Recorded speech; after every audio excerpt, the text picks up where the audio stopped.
రౌడీలు ఆ రోజు ఇద్దరక్కల్ని తీసుకెళ్ళింది. అలాంటి వాళ్ళని టీవీలో ఎందుకు చూపిస్తున్నారు? బాబాయ్ వాళ్ళని అరెస్ట్ చేసి జైల్లో వేశారు కదా, ఆ విషయమే టీవీలో చెప్తున్నారు. వాళ్ళు ఎలాంటి వాళ్ళో అందరికీ తెలియాలి కదా. అవును పిన్ని, బాబాయ్ నిజంగా గ్రేట్ కదా. అయితే బాబాయ్కి ఒక్కసారి సెల్యూట్ చేయాల్సిందే.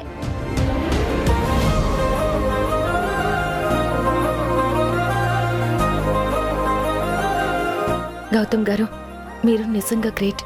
న్యాయం కోసం మీరెవ్వరిని లెక్క చేయని మీ వ్యక్తిత్వం కానీ, న్యాయం కోసం మీరు పోరాడే విధానం కానీ నాకు చాలా ఇష్టం. నిజంగా మీరు గ్రేట్ గౌతమ్ గారు. పిన్ని, బాబాయ్కి ఫోన్ చేసి కంగ్రాచులేషన్స్ చెప్దామా? చెప్దాంలే, ముందు మీరు భోంచేయండి.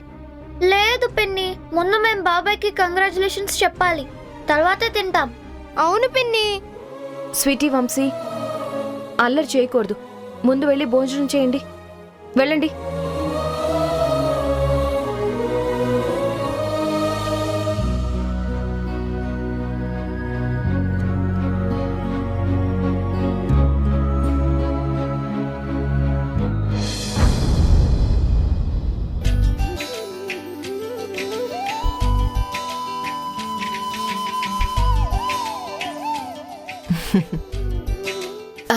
అత్తయ్య, మీరు కూడా కూర్చోండి, నేను వడ్డిస్తాను.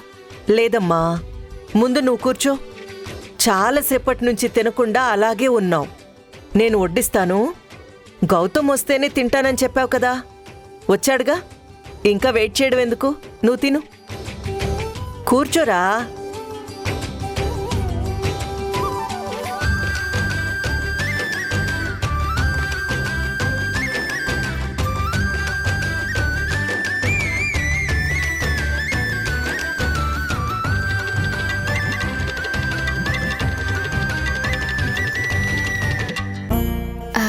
అత్తయ్య, మిమ్మల్ని ఒక విషయం అడగొచ్చా? అడుగమ్మా. అంటే భోంచేసే టైంలో మాట్లాడొచ్చో లేదో తెలీదు. ఎంగేజ్మెంట్ డేట్ ఫిక్స్ చేస్తే నేను అమ్మ వాళ్ళకి చెప్తాను. పంతులు గారు రేపొస్తానని చెప్పారు ప్రియాంక. రేపు ఆయన రాగానే ముహూర్తం పెట్టించేస్తాను. అమ్మా, ఏంటిది? ఎంగేజ్మెంట్ ఏంటి, డేట్ ఫిక్స్ చేయడం ఏంటి?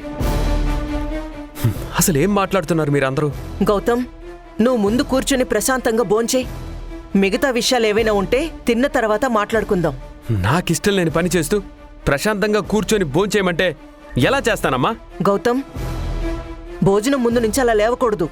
ముందు తిను, ఏదైనా ఉంటే తర్వాత మాట్లాడుకుందాం అంటున్నానుగా.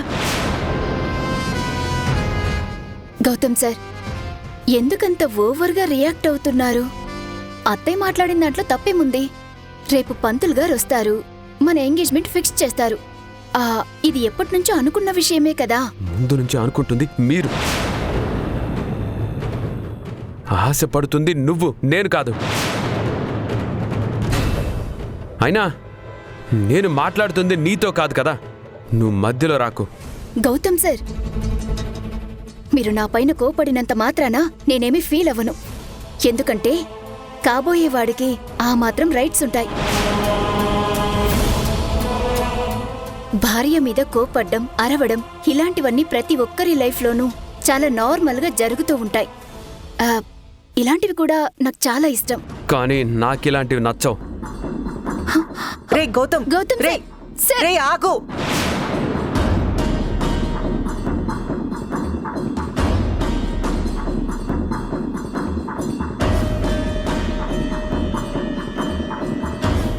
అమ్మ ప్రియాంక, నువ్వేం బాధపడకు. వాడికి కోపం వస్తే అప్పుడప్పుడు అలా అన్నం మీద అలుగుతాడంతే. నీ గురించేం కాదు. నువ్వు తింటూ ఉండు, నేనిప్పుడే వస్తాను.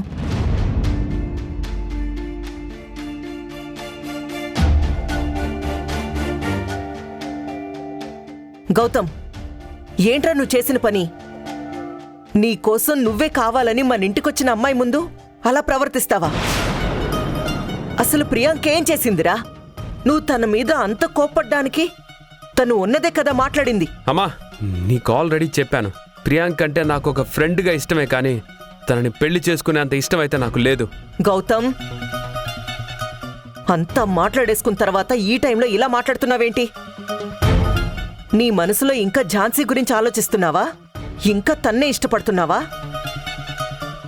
గౌతమ్, నువ్వు ఝాన్సీని ఇష్టపడితే సరిపోతుందా? తనకు కూడా నువ్వంటే ఇష్టం ఉండాలి కదా. ఎందుకు ఇష్టం లేదు? తనకి నేనంటే చచ్చేంత ఇష్టం. నా కోసం ప్రాణాలైనా ఇస్తుంది. అదంతా అబద్ధం. అబద్ధం ఏంటమ్మా? నేను 100% నా గుండెల మీద చెయ్యి వేసుకొని చెప్పగలను. ఝాన్సీకి నేనంటే పిచ్చి ప్రేమ, నేనంటే ఎనలేని ఇష్టం. అవునా? నువ్వంటే తనకిష్టమని నాతో ఒకే ఒక్క మాట చెప్పించు. అప్పుడు నేనే నీకు ప్రియాంకతో జరగబోయే ఈ ఎంగేజ్మెంట్ని ఆపుతాను.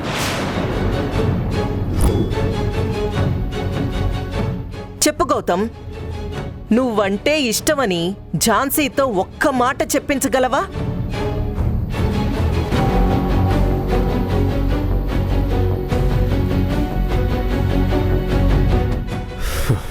సరే అమ్మా, చెప్పిస్తాను. సరే, అది చూద్దాం.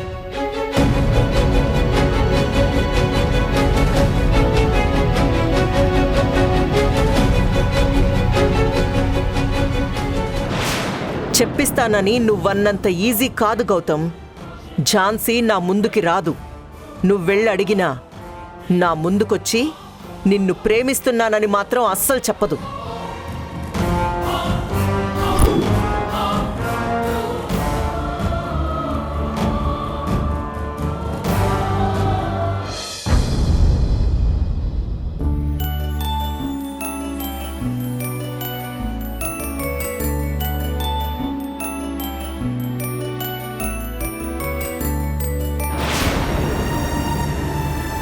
ఇదేంటి, పిన్ని బాబాయ్కి కంగ్రాచులేషన్స్ చెప్దామంది కదా, మరి ఇప్పుడేంటి నిద్రపోతుంది? అక్క, పిన్ని చెప్పగానే నువ్వెలా నమ్మేశావు? పిన్ని ఎందుకు చెప్తుంది? అవును వంశీ, పిన్ని మధ్య బాబాయ్తో సరిగ్గా మాట్లాడడం లేదు. బాబాయ్ మాట్లాడాలని చూస్తున్నా కూడా బాబాయ్ని అవాయిడ్ చేస్తుంది. అయితే ఇప్పుడేం చేద్దాం? వంశీ, ఒక ఐడియా. ఓ పని చేద్దామా? ఏంటక్క అది? బాబాయ్కి మనమే పిన్నిలాగా మెసేజ్ చేద్దామా? అక్క, నిజంగా చేద్దామా? అలా చేస్తే బాబాయ్ పిన్ని కలిసిపోతారా? ఏమో నాకు తెలియదు వంశీ, కానీ వాళ్ళిద్దరూ కలవడానికి మనం చేస్తున్న ఒక చిన్న ప్రయత్నం మాత్రమే. సరే, అయితే ఏమని మెసేజ్ చేద్దాం? వంశీ, చిన్నగా. పిన్ని నిద్రలేస్తుంది. బయటికెళ్ళి మెసేజ్ చేద్దామా? సరే. దా.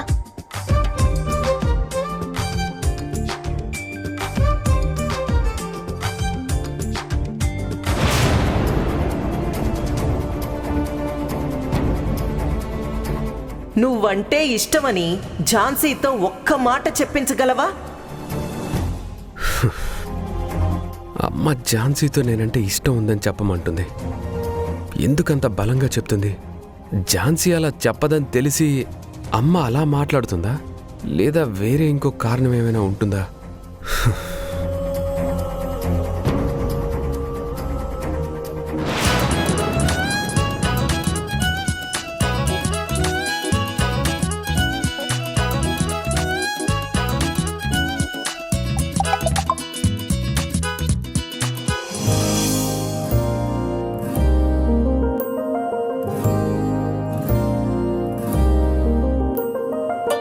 ఝాన్సీ ఈ టైంలో హాయ్ అని మెసేజ్ చేసింది.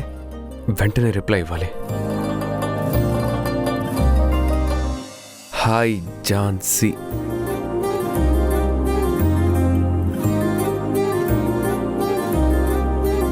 వంశీ, బాబాయ్ హాయ్ అని మెసేజ్ చేశాడు. బాబాయ్కి పిన్ని చెప్పినట్టుగా కంగ్రాచులేషన్స్ చెప్పు. సరే Vamsi.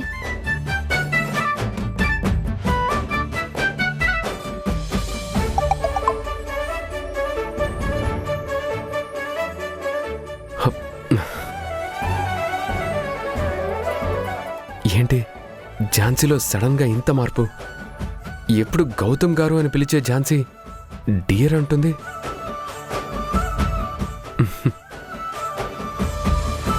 Thank you.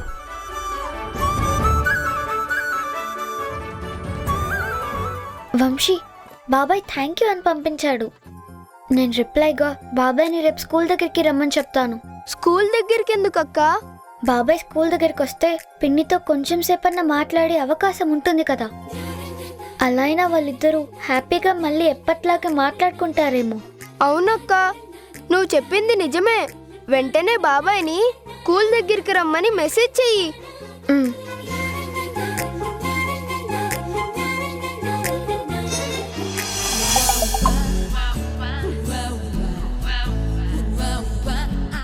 Okay, sure.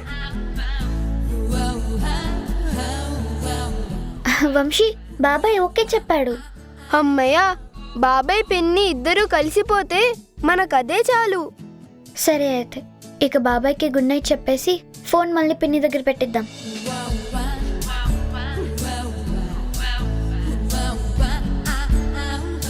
పద. మ్మ్.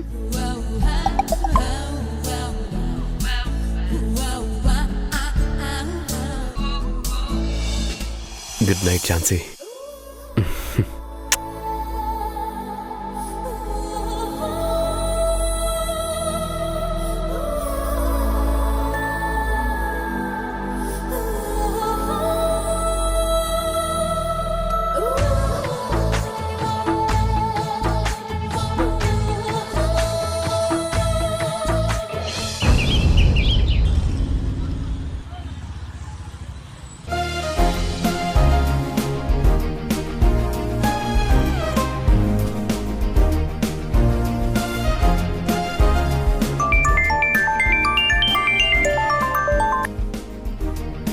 హలో. Hello sir. చెప్పండి మాధవ్ గారు. సార్, మీరు స్టేషన్కి ఏ టైంకి వస్తారు? ఎప్పట్లాగానే సేమ్ టైం 9కి వచ్చేస్తాను. ఏమైంది? క్రైమ్ సీన్ దగ్గర ఫామ్ హౌస్ మొత్తం సీజ్ చేశారా? సార్, మీరు చెప్పిన వెంటనే టోటల్గానే ఫామ్ హౌస్ మొత్తం సీజ్ చేసేసాం సార్. ఓకే. ఎవిడెన్స్ కలెక్ట్ చేయడానికి ఫోరెన్సిక్ వాళ్ళు ఎప్పుడు వస్తున్నారు? ఇవాళే వస్తున్నారు సార్. సరే అయితే వాళ్ళతో పాటు మీరు ఉండండి. దగ్గరుండి చిన్న ఎవిడెన్స్ ఒక్కటి కూడా మిస్ అవ్వకుండా చూడండి. అలాగే ఫింగర్ ప్రింట్స్, హెయిర్ శాంపిల్స్ ఇలా మొత్తం అన్నీ కలెక్ట్ చేయండి. ఏది మిస్ అవ్వకూడదు. Okay sir.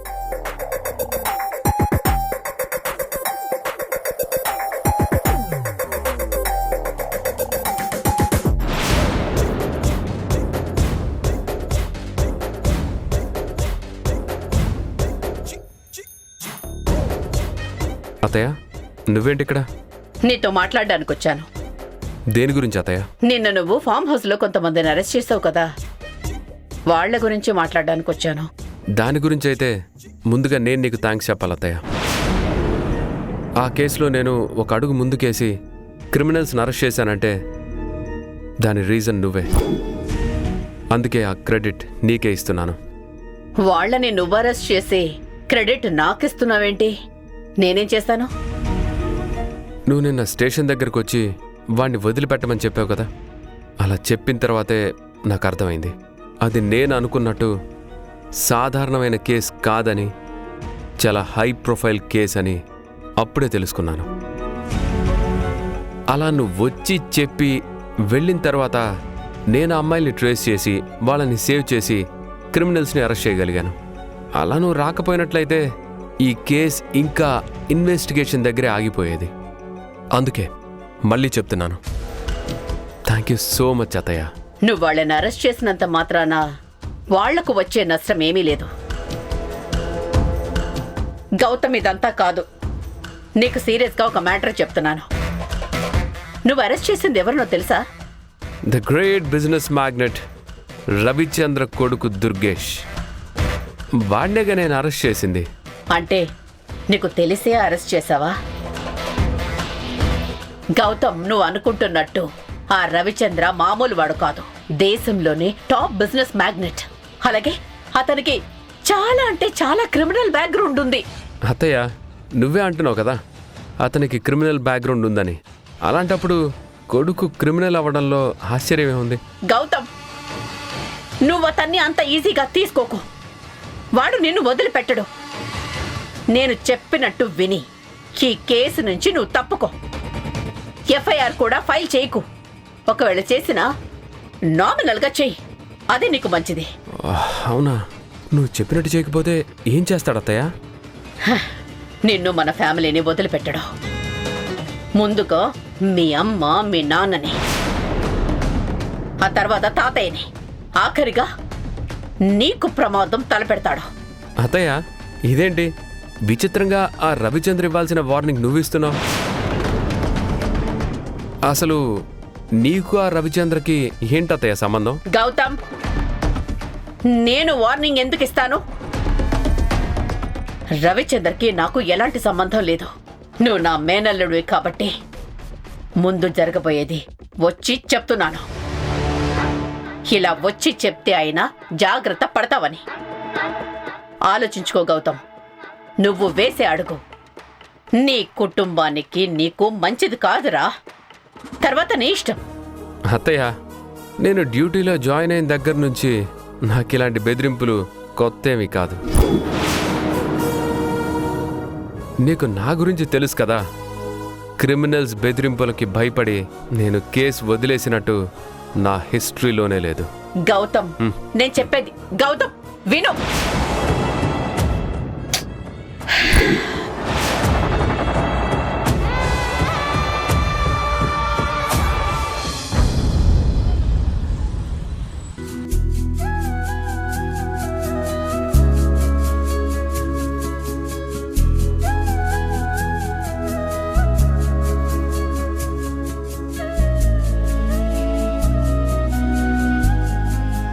అత్తయ్య, ఎవరి కోసం అలా ఎదురు చూస్తున్నారు? పంతులు గారి కోసం ప్రియాంక. ఉదయాన్నే వస్తారని నీకు రాత్రి చెప్పాను కదా, అయినా ఇంకా రాలేదేంటా అని చూస్తున్నాను.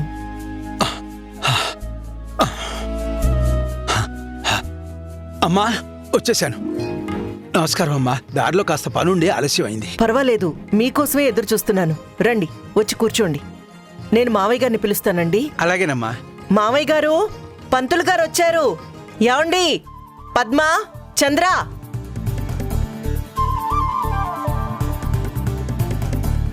అయ్యా నమస్కారం. నమస్కారం, కూర్చోండి.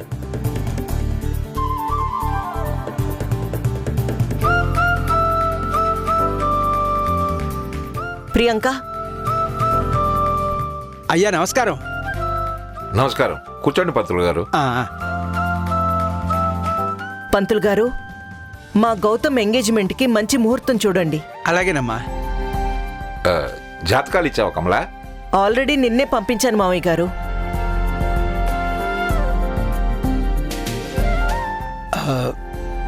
అమ్మా, 2 రోజుల్లో దివ్యమైన ముహూర్తం ఉంది. ఆ ముహూర్తానికి నిశ్చితార్థం చేసుకుంటే అన్నీ సవ్యంగా జరుగుతాయి. ఆ తేదీని ఫిక్స్ చేయమంటారా? మావయ్య గారు, మీరేమంటారు? ప్రియాంక, మీ అమ్మ నాన్న కూడా ఉంటే బాగుండేది. వాళ్ళ సమక్షంలోనే ఈ ముహూర్తం చూస్తే బాగుండేది కదా. తాతయ్య, అమ్మా నాన్న వాళ్ళే నాకు చెప్పి పంపించారు. వాళ్ళ గురించి మీరేం వరి కాకండి. మీ నిర్ణయాన్ని వాళ్ళు గౌరవిస్తారు. సరే కమలా, ఇంకా అంటానికేముంది? మంచి ముహూర్తం అని పంతులు గారు కూడా అంటున్నారు కదా, అదే ఫిక్స్ చేసుకుందాం. సరే మావయ్య గారు. ఏమండి, మీరేమంటారు?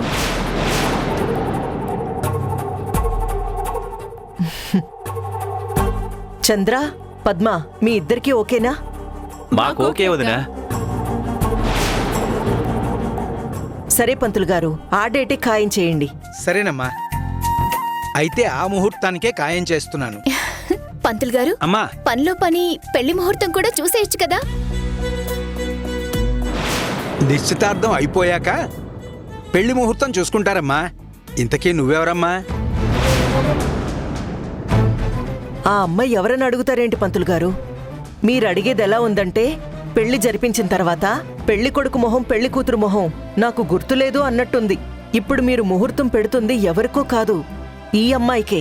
అమ్మా, అంటే మీ కాబోయే కోడలు ఈమెనా? అమ్మాయి మంచి హుషారుగా ఉంది. నిశ్చితార్థ ముహూర్తం పెడుతుంటే డైరెక్ట్గా పెళ్లి ముహూర్తం గురించే అడుగుతోంది. మరి డైరెక్ట్గా పెళ్లి ముహూర్తం పెట్టమంటారా? నాకోకే పంతులు గారు. శుభం. అమ్మాయి కూడా ఓకే చెప్పేసింది కాబట్టి ఇక పెళ్లి ముహూర్తమే పెట్టమంటారా అమ్మా? అలా ఎలా పెడతారు పంతులు గారు? పిల్లలు తొందరపడుతున్నారని ఆచారాన్ని పక్కన పెట్టలేం కదా. ఆచారం ప్రకారం ముందు నిశ్చితార్థం జరిపించాలి, దాని తర్వాతే పెళ్లి జరిపించాలి. అదే కదా మన సాంప్రదాయం. వాళ్ళు స్పీడ్గా ఉన్నారని మన సాంప్రదాయాన్ని రివర్స్లో చేయలేం కదా. సరేనమ్మా, ఎంగేజ్మెంట్కే ముహూర్తం పెడతాను.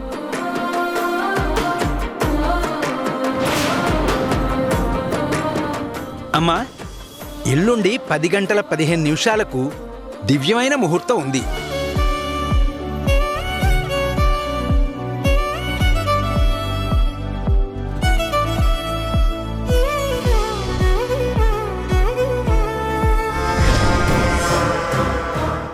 ఇక గౌతమ్ సార్ నావాడు.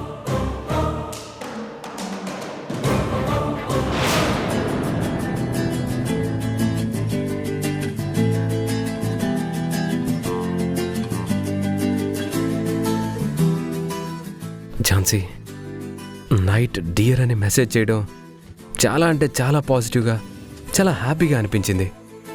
ఇదే మంచి టైం. ఝాన్సీతో నన్ను ప్రేమిస్తున్నానని ఒప్పించి అమ్మ దగ్గర ఒక్క మాట చెప్పిస్తే చాలు. నేనేమీ చేయాల్సిన అవసరం లేదు. ప్రియాంకతో ఎంగేజ్మెంట్ అమ్మే క్యాన్సిల్ చేస్తానని చెప్పింది.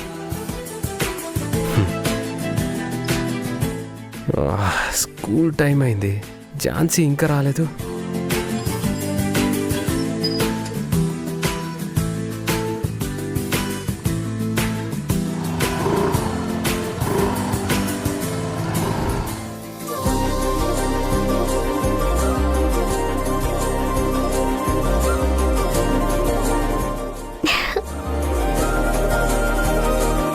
రే, మన ప్లాన్ సక్సెస్ అయిందిరా.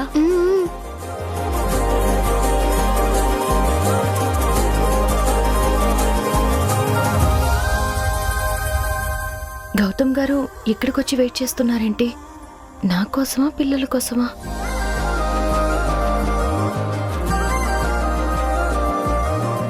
అమ్మ ప్రియాంకతో నా ఎంగేజ్మెంట్ గురించి చాలా సీరియస్గా ఉంది. నేను ప్రియాంకని పెళ్లి చేసుకున్నానంటే అమ్మ ఒక్కటే మాట అంది, నువ్వంటే ఇష్టమని, నిన్ను ప్రేమిస్తున్నానని ఝాన్సీతో ఒక్క మాట చెప్పించింది. మృణాల్ని, నేను ఆ పని ఎప్పటికీ చేయలేను.